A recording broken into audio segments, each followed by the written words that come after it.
এই হ্যাকারের স্কোয়াডে 9 বছরের এক বাচ্চা কুত্তার মতন পিডায় মারছে। এই ভিডিওটা তোমরা না দেখলে বিশ্বাসই করবে না। এই হ্যাকারটা মনে করো বিগত 3-4টা ম্যাচ আমাদের সাথে ম্যাচিং করতে হবে, যেখানে গিয়ে ওখানে গিয়ে আমাদের মারতেছে।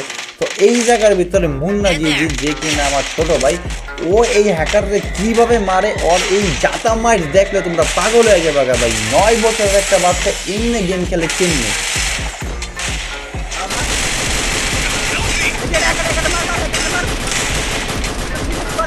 মারবো তাই